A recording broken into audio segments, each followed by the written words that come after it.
So today on Dunge's Guitar World, I'm going to be answering the question that I know everyone has been asking. What does 10 kilograms of Japanese guitars look like? And I think about £400 all in for two instruments.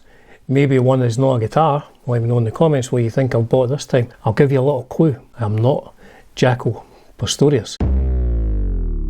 So let's get this open, let's find out what these two instruments are, let's find out what condition they're in, find out what we maybe need to do, find out are we just going to chuck them straight in the bin. Let's get it open.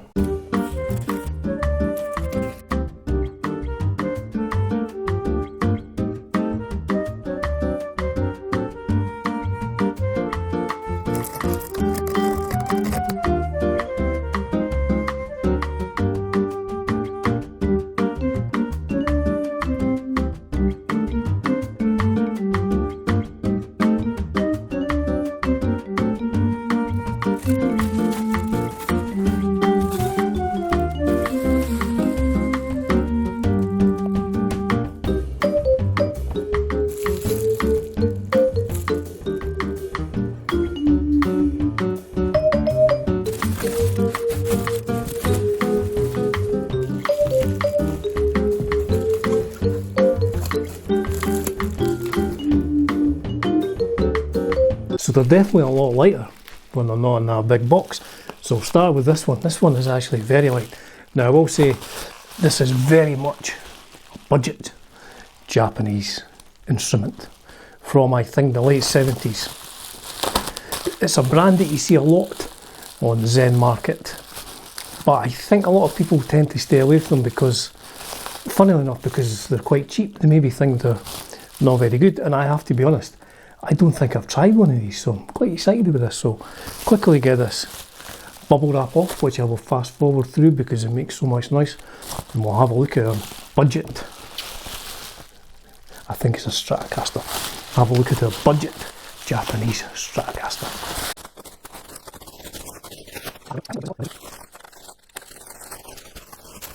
A quick look at that. A fresher, straighter.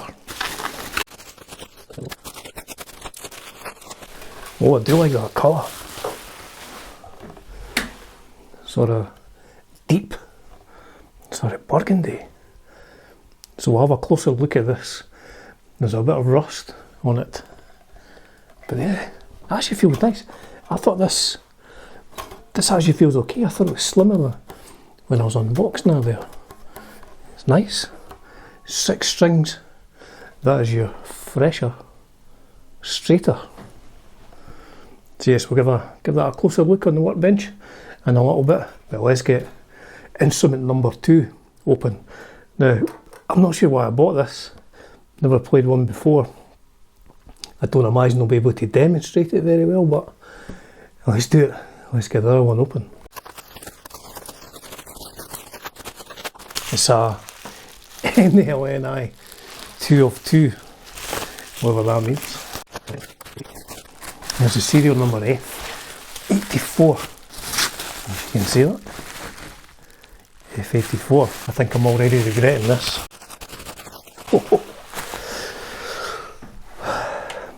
You ready? An Ibanez, but it's missing a few things. It doesn't have any frets. I bought fretless bass. I'm like Pino Palladino, or who's the other one? Nick Beggs. Feels weird. That's pretty cool. So I think it's active as well. No, maybe not. Now that does have a big chunker. I got this really quite cheap because of that. And I don't know, I just fancied. I thought, because I got that Greco bass recently, and I thought, I'm enjoying playing the bass. Maybe I should get a fretless bass, you know, up my musical game. I don't know though, so I will find the exact model number. It's an RB825 or something like that, from 1984. I mean, it's a well built piece of kit. So we'll get this one on the workbench. After we get that one, let's have a very brief look at what arrived. What 10 kilograms of Japanese guitar looks like. Your 1970s Fresher, 1980s Ibanez. So yes, that's it. That's 10 kilograms Japanese guitar. Let's have a closer look. So just a very quick look. I'll do a full in-depth video at a later date. See a bit tarnished in there, and bunny dings on the body. I really like that colour. I guess this may be all original.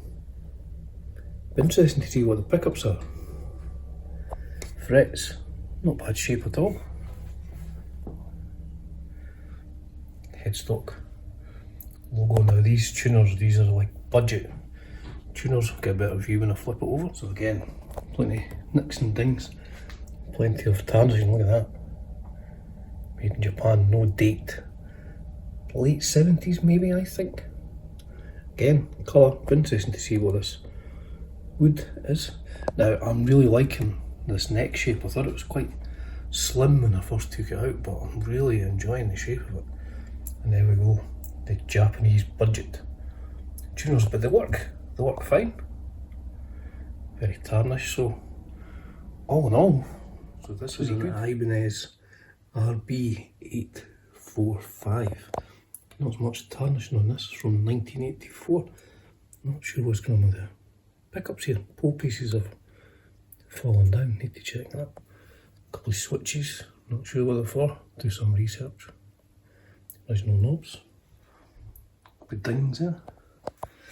No frets, but at least it has a position markers, and where the frets should be quite tricky, I would imagine. Headstock, a couple of bumps. Now it does have some rather serious damage on the bottom. You can see here. So that's been healthily dropped. I'm not sure what I'm going to do with this.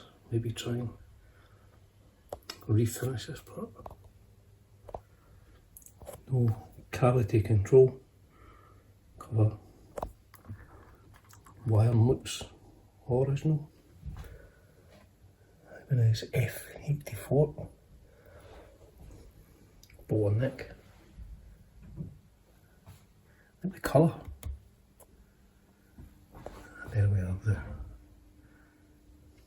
Ibanez tuners. So pretty cool. Well, I guess the big thing is, what I'm going to do with this. I mean, you could colour it in with black pen, but that would only look good from 50 feet. So yes, let me know what you think I should do with this. Let's plug this in, get some sounds.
So there you go, we've had a little look at both of the instruments and we've heard a little sound test. They both seem to be working fine, which is fantastic. So what do I think my initial impressions? Well, let's look at the guitar first. I'm really impressed with this Fresher. These are not the most expensive of vintage Japanese guitars. They are pretty budget guitars. They do a different line of these. They have, I think, 4. I will check when I'm doing the full video for this guitar.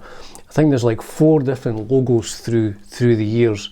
I think the perception is that the last ones, the sort of 4th logo ones, are the better guitars. I think this may be the second one, but yes, it plays really nice. I'm really liking the neck shape.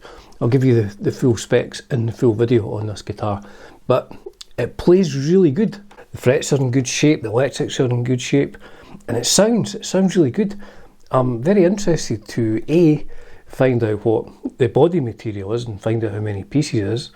I don't think it's MDMF or anything like that, but I will find out. I think this is quite a rare colour for these Freshers. The only other Freshers I've seen in this colour are the ones that they did with all the built-in electronics, which are like super expensive these days. But all in all, very pleased with this. I think this one will just take a bit of a clean up. I don't know what I'm going to do with all the sort of tarnishing and stuff like that. I tend to not clean all that off. I'm not trying to make this, 40, 50-year-old guitar look like it's brand new. That's not what I'm at.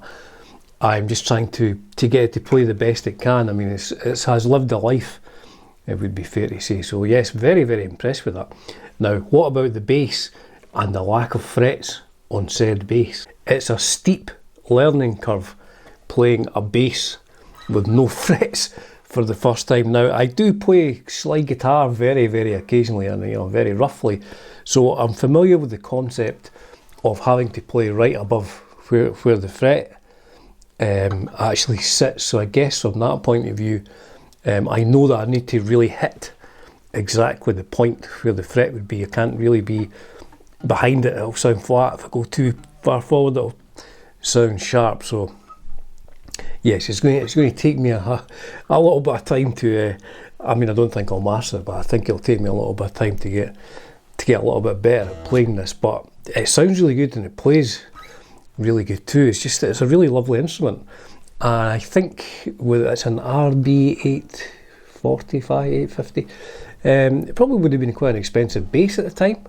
It's got these various switches here, which I'm not sure I will do. In the full video that I'm doing on this, I will let you know.